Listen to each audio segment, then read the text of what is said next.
खातिर गए। विट्ठल भगवान पिछले 26 सालों से मेरा इंतजार कर रहे हैं, तो मैं 1 घंटे इंतजार नहीं कर सकती उनका। अगर आप अभी तक पंढरपुर नहीं आए हैं, आपने दर्शन नहीं किए हैं, तो जल्दी आओ, भगवान आपका इंतजार कर रहे हैं। राधे राधे, जय Shri Krishna and welcome to my new vlog. हमने बहुत सुंदर नींद ली मतलब पता ही नहीं था कि हम कहाँ हैं, इतनी अच्छी नींद आई क्योंकि काफ़ी ज़्यादा थक गए थे। बस की ट्रैवलिंग में नींद अच्छी खासी हुई नहीं थी। तो अब फाइनली हम निकले हैं दोबारा आज दर्शन करने। और लास्ट व्लॉग में आपने देखा कि हमने किस तरीके से चंद्रभागा नदी में अपने तन की शुद्धि की। फिर हम भक्त पुंडलिक जैसे भक्तों के दर्शन करके अपने मन की शुद्धि करते हैं। और अभी तक हम विठोबा से मिले नहीं हैं, वो हमारी राह देख रहे हैं तो चलो अभी देखते हैं पॉसिबल है या नहीं, क्योंकि लोगों ने कहा कि अगर आप शाम के 8 बजे के बाद दर्शन करेंगे तो बहुत इजीली दर्शन होता है। तो फिलहाल टाइम हो रहा है कुछ 6 बज रहे हैं। तो पहले हम जहाँ पर है उस इस्कॉन में हमने अभी तक दर्शन नहीं किया है, तो पहले इस्कॉन के दर्शन करते हैं। चलो श्री जी चलो अभी चप्पल पहन लेती हूँ याद से। रेडी चलो।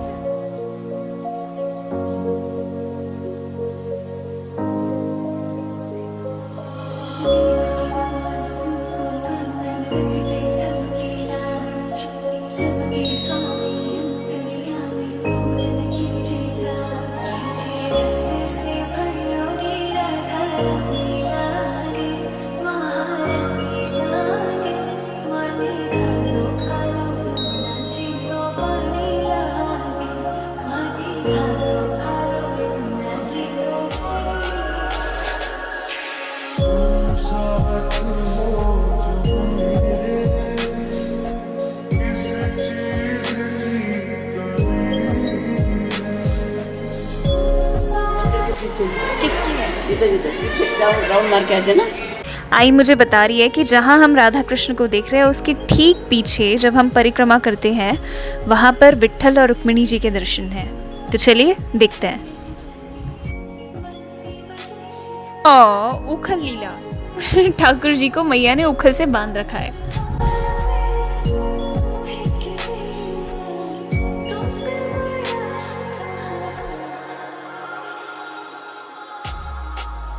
अक्षय तृतीया से 21 दिन तक भगवान को चंदन का लेप लगाया जाता है। और इस बार जो अक्षय तृतीया थी वो 19 अप्रैल को थी, तो 20 अप्रैल से चंदन यात्रा शुरू हुई थी और ये कंटिन्यू होगी 10 और 11 मई तक।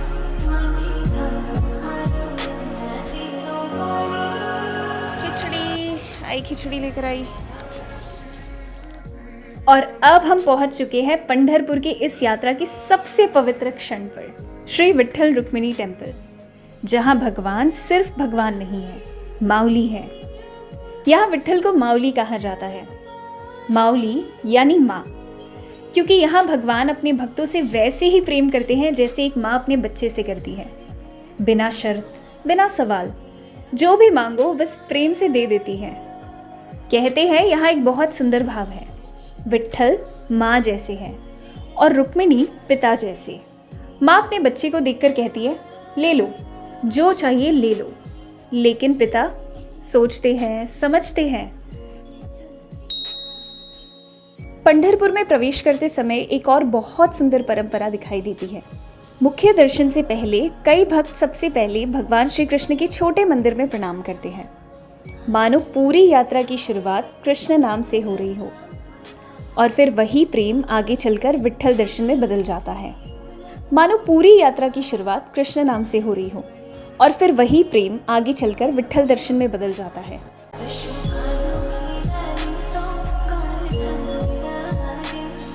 अभी 7:15 बजे मंदिर में आरती है, आरती चालू ही है वैसे।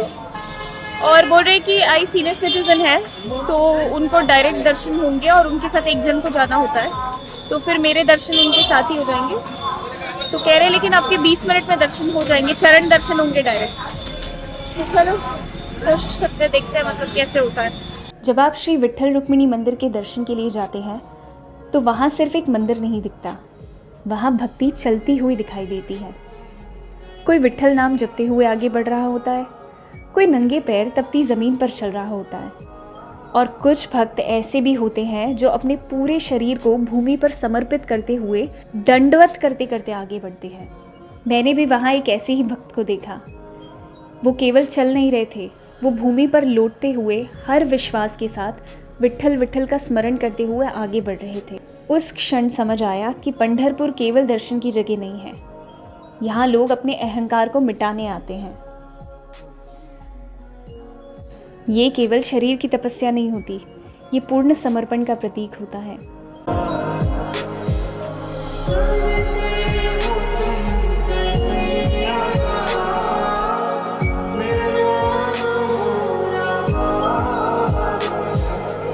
और शायद इसी भावना के कारण जब आप मंदिर के मुख्य द्वार के पास पहुंचते हैं तो सबसे पहले दर्शन होते हैं संत नामदेव जी के समाधि के। कितनी अद्भुत बात है ना। एक तरफ वो भक्त जो भूमि पर लौटते हुए भगवान तक पहुंचने की कोशिश कर रहा था, और दूसरी तरफ संत नामदेव जिन्होंने अपनी समाधि ही भक्तों के चरणों में बनवाई।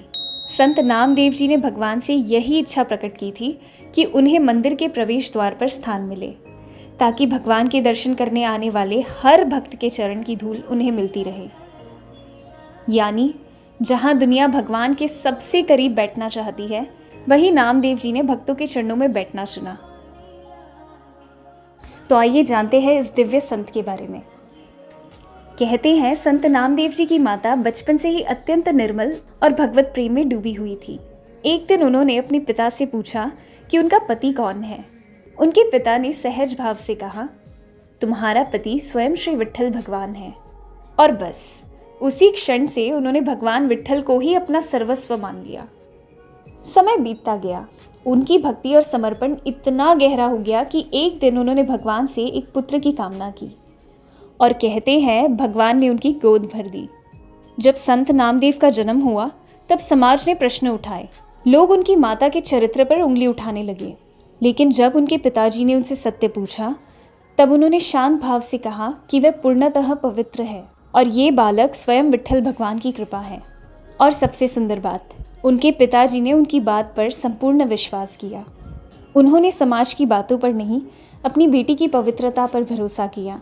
यही बालक आगे चलकर संत नामदेव कहलाए। नामदेव जी बचपन से ही अपने नाना के साथ रहते थे। उनके नाना ठाकुर जी की सेवा किया करते थे। छोटे नामदेव घंटों बैठकर उन्हें सेवा करते हुए देखते थे। उनके मन में एक ही इच्छा रहती थी कि एक दिन वह भी अपने हाथों से भगवान को भोग लगाएंगे, लेकिन नाना जी हमेशा कहते अभी वह बहुत छोटे हैं। फिर एक दिन उनके नाना को किसी सेवा कार्य से बाहर जाना पड़ा। जाने से पहले उन्होंने नामदेव जी को ठाकुर जी की सेवा की जिम्मेदारी दी। छोटे नामदेव बड़े प्रेम से भोग की थाली लेकर भगवान विट्ठल के पास पहुंचे। उन्होंने थाली रखी और इंतजार करने लगे, लेकिन कुछ देर बाद भी भोग वैसे ही रखा रहा। नामदेव जी समझ ही नहीं पाए कि भगवान भोजन क्यों नहीं पा रहे। उन्होंने बड़े प्रेम से प्रार्थना की, विनती की, लेकिन मंदिर में शांति बनी रही। उन्हें लगा कि अगर भगवान ने भोग ग्रहण नहीं किया तो नाना नाराज हो जाएंगे, और फिर वह मासूम बालक रोने लगे। कहते हैं कि प्रेम जब अपनी चरम सीमा पर पहुंचता है तो वह भगवान को भी प्रकट होने पर मजबूर कर देता है।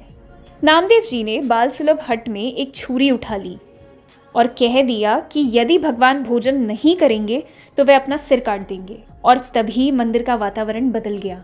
स्वयं विठोबा प्रकट हुए। भगवान ने उस छोटे बालक को रोका और प्रेम से उसके हाथों से भोग ग्रहण किया और कहा कि मैं इतनी जल्दी नहीं प्रकट होता नामा। उस दिन से ये प्रतिदिन होने लगा। नामदेव भोग लगाते और भगवान स्वयं आकर भोजन करते। कुछ समय बाद उनके नाना वापस लौटे। उन्होंने हमेशा की तरह भोग लगाया और वापस आ गए। थाली पूरी भरी हुई थी। तब नामदेव जी आश्चर्य से बोले कि भगवान ने भोजन क्यों नहीं किया। तब उनके नाना जी ने समझाया कि भगवान प्रत्यक्ष आकर भोजन नहीं करते, वे केवल भोग स्वीकार करते हैं। लेकिन नामदेव जी ने बड़े मासूमियत से बताया कि भगवान तो रोज आते हैं। पहले तो नाना जी को विश्वास नहीं हुआ। तब नामदेव जी उन्हें मंदिर के अंदर ले गए।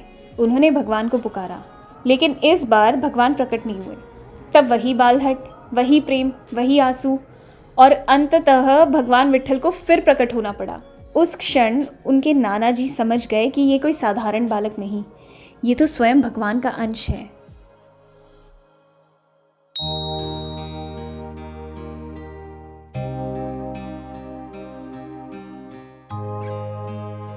लाइन लगता है ना ऊपर, ऊपर लाइन लगती है ना पूरी? नहीं नहीं, ये बंद हो गया अभी, अच्छा, अभी नीचे से चालू है।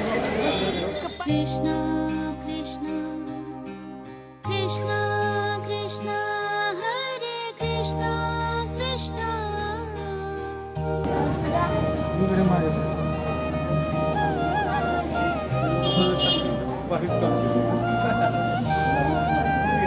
आप लोग कहाँ से आए हैं? पुणे से। अच्छा, आते रहते होंगे, दर्शन किए होंगे ना पहले भी?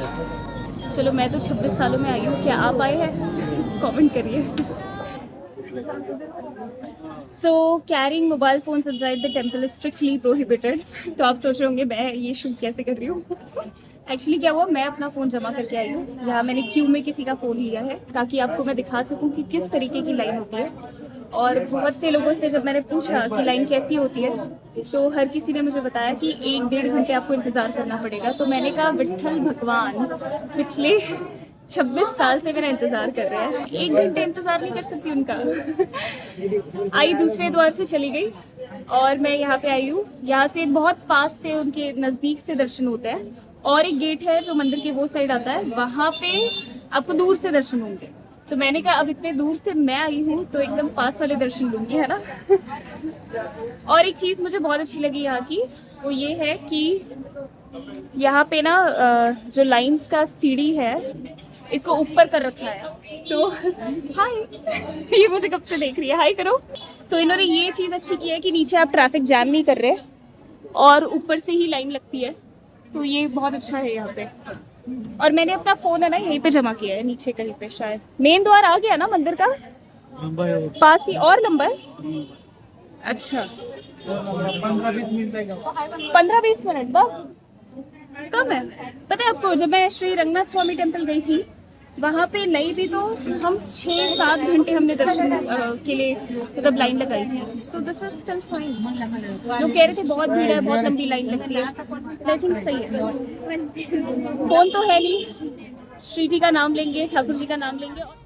जब आप श्री नामदेव महाद्वार से प्रवेश करते हैं तो भक्तों को विट्ठल भगवान के मुख दर्शन होते हैं, मतलब दूर से ही ठाकुर जी के चेहरे के दर्शन हो जाते हैं। कृष्ण गोविंद हरे मुरारे, हे नाथ नारायण वासुदेवा। और अगर आप चरण दर्शन करना चाहते हैं तो आपको मेरी तरह लाइन में लगना होगा। उसके बाद भक्तों को विट्ठल भगवान के चरण अपने सिर पर स्पर्श करने का सौभाग्य मिलता है।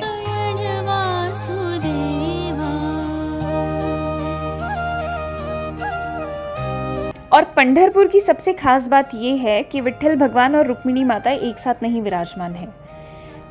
कहते हैं कि किसी बात पर रुक्मिणी माता नाराज होकर पंढरपुर आ गई थी, और वो लीला का वर्णन मैंने अपने पिछले व्लॉग में बताया है। और इसी कारण इन दोनों का मंदिर अलग अलग है।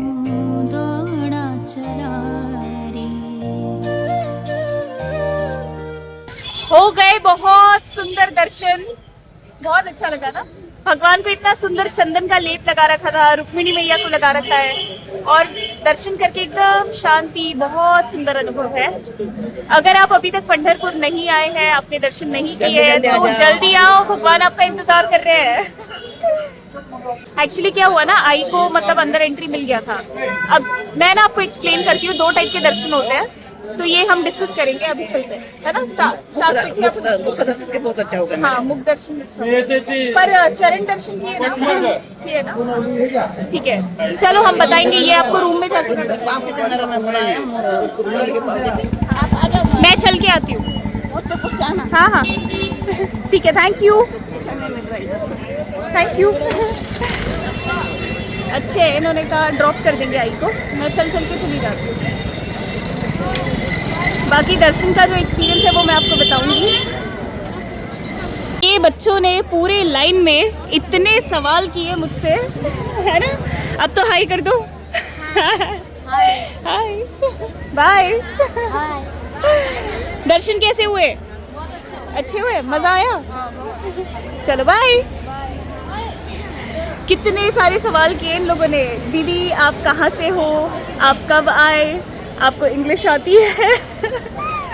आपकी चूड़ियाँ बहुत प्यारी है, आपने साड़ी क्यों पहनी है, आपकी शादी हो गई, शादी नहीं हुई तो साड़ी क्यों पहनी, ऐसे इतने सारे सवाल किए इन्होंने मुझसे। अभी हम जा रहे हैं ताक पिठिया के दर्शन करने।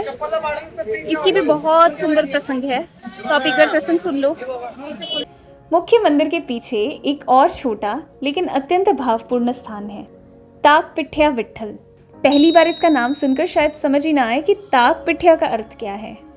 ताक यानी छाछ और पीठ यानी अनाज का आटा या पीसा हुआ मिश्रण। कहते हैं यहाँ एक अत्यंत सरल और प्रेममयी भक्तिन रहती थी, रमा देवी। उनके पास भगवान को चढ़ाने के लिए बड़े पकवान नहीं थे, लेकिन उनके हृदय में अपार प्रेम था। वो अपने हाथों से साधारण ताकपीठ बनाकर भगवान विट्ठल को अर्पित करती थी और कहते हैं भगवान वहाँ स्वयं आकर उसके हाथों का भोग ग्रहण करते थे। सोचिए, जिस भगवान के दर्शन के लिए लाखों लोग पंढरपुर आते हैं, वही भगवान एक साधारण भक्त के घर प्रेम से छाछ और पीसे हुए अनाज का भोग खाने आते थे। यही पंढरपुर की सबसे सुंदर बात है। यहाँ भगवान वैभव से नहीं, भक्ति से प्रसन्न होते हैं, और शायद इसलिए पंढरपुर की हर गलियों में ऐसा लगता है जैसे आज भी विट्ठल अपने भक्तों के बीच कहीं चल रहे हों। आज के पूरे दर्शन समाप्त हुए। अब मैं रूम में जाकर आपको थोड़ा सा प्रसंग, थोड़ी सी लीला सुनाऊंगी कि अभी मेरे दर्शन के एक्सपीरियंस, और यहाँ आप दर्शन करने आते हैं तो किस तरीके से इजीली आप दर्शन कर सकते हैं वो बताती हूँ। इतना बड़ा जो बिंदा है ना, ये मेरे को वहाँ पे वो महाराज जी ने लगाया। देखने से ऐसा लग रहा है मैं बंगाली टाइप्स, कुछ अलग ही वाइब आ रही है मेरे को खुद को, मैं वीडियो में जब देख रही हूँ कि ये देखो मेरे हाथ में क्या है। वीडियो रहता है यूट्यूब पे, देखो देवी का भट करके। मेरे को वो ओह गॉड, बहुत हैवी है। हाँ, बट देन इसको ऑपरेट कैसे करते होंगे ना? देखो मत करो ऑपरेट नहीं करना। He's an actor. He has done 2 Marathi films and he's also currently working for South Indian security के लिए वो पिस्तौल लेके है घूम रहे हैं। परमिशन निकालना पड़ता होगा। परमिशन निकालना पड़ता है। कई बार ऐसा होता है ना कि जैसे मैं यहाँ आई नहीं हूँ और फिर मैं गाइडेंस दे रही हूँ, तो थोड़ा सा मुझे भी नहीं पता है कुछ, बट अब चीज़ें मैंने जब क्लोजली देखा तब मुझे समझ आया कि कैसे होता है। तो सबसे पहले अगर आप विट्ठल और रुक्मिणी माई के दर्शन करते हैं, दोनों अलग अलग कमरों में हैं। मतलब विट्ठल अकेले हैं, रुक्मिणी माई जो है वो अकेली है। तो 2 टाइप के दर्शन होते हैं, एक होता है मुख दर्शन और एक होता है चरण दर्शन। तो अगर आपको मुख दर्शन करने हैं तो आप कहीं अंदर से वैसे ही एंटर करते हो और बहुत कम आपको लाइन वाइन नहीं होती, आप जाते हो, दूर से आपको भगवान का सिर्फ फेस दिखता है और आपके दर्शन हो जाते हैं। दैट इज़ कॉल्ड मुख दर्शन। और एक चरण दर्शन होते हैं जो आप बहुत लंबी लाइन जो हम देखते हैं पंढरपुर की, हमने सुनी है ना, तो आई उसको क्या बोलते हैं, वारकरी की वारी। कौन सा महीना होता है? आषाढ़ महीना। आषाढ़ महीने के टाइम पे पूरा वो 7 फ्लोर्स का जो बिल्डिंग है ना, वहाँ पूरी लाइन लगती है। मतलब एक चीज़ मुझे बहुत अच्छी लगी कि लाइन का कंट्रोलिंग बहुत अच्छा है उनका। मतलब ऐसा नहीं है कि रोड पे कहीं पे आप ब्लॉक कर रहे हो, पूरा एक पूरी बिल्डिंग बना रखी है लाइन की। साउथ में सारे टेम्पल्स ऐसी है और अंदर ही अंदर फिर आप घूमते हो वो सब, लेकिन लाइन में भी आप अगर खड़े हो तो बहुत अच्छी फैसिलिटी है कि आप बैठ सकते हो, पानी पी सकते हो, बीच में वॉशरूम भी है अंदर ही वो बिल्डिंग के, और हर जगह फैंस लगाए हैं, कूलर्स लगाए हैं। और मेन मंदिर जब आप एंटर करते हो ना तो अंदर एसी लगा रखे हैं तो पहले तो मुझे लगा कि पत्थर की ठंडक लग रही है क्या इतनी अच्छी वाली, फिर देखा तो ऊपर एसी लगे हुए थे। तो बहुत अच्छा कर रखा है। एकादशी के दिन आओगे तो बहुत दर्शनार्थी होंगे, और वीकेंड्स और एकादशी दोनों बहुत ज़्यादा पैक होगा। ऐसे हम वीकडे पे भी आए हैं और ये बिल्कुल ही ऑफ सीज़न हो गया ना, मतलब गर्मी का टाइम है, लेकिन अब से वैकेशन शुरू हो जाएंगे। तो अगर कोई पूछे बेस्ट टाइम टू विज़िट क्या है, तो अगर आपको स्पेशल ओकेशंस में एकादशी में विट्ठल भगवान के दर्शन करने हैं तो आप तब आ सकते हैं, पर याद रखें कि आपको 10 से 12 घंटे का दर्शन होगा। और रही बात आई और मेरा, ऐसा हो गया ना, हम दोनों का दर्शन बहुत अलग अलग हो गया रीज़न ये है कि आई गई जैसी गेट के अंदर से, तो पीछे से मैं भी जा रही थी, तो आई का जो फ़ोन है वो बैग के अंदर था और मेरा फ़ोन मेरे हाथ में था। तो उन्होंने मेरा फ़ोन देखा और बोला कि वहाँ जाओ काउंटर पे और वहाँ जाके जमा करके आओ। तो फिर मेरे को लगा कि ये कोई ऐसे ही, जैसे कोई मतलब ऐसे टेम्पल बना रखा है या ऐसा कुछ है, क्योंकि नामदेव द्वार ऐसे लिखा था ना, तो मैंने कहा कोई बात नहीं, अगर मैं अंदर नहीं जाऊँगी तो चलेगा, मैं आई का वेट करती हूँ, निकल के बाहर आएगी। तो मुझे किसी ने बोला, मैंने पूछा एग्जिट कहाँ है यहाँ का, तो किसी ने बोला वो रुक्मिणी द्वार से एग्जिट होगा। मैंने कहा रुक्मिणी द्वार यहाँ क्या है इसके अंदर?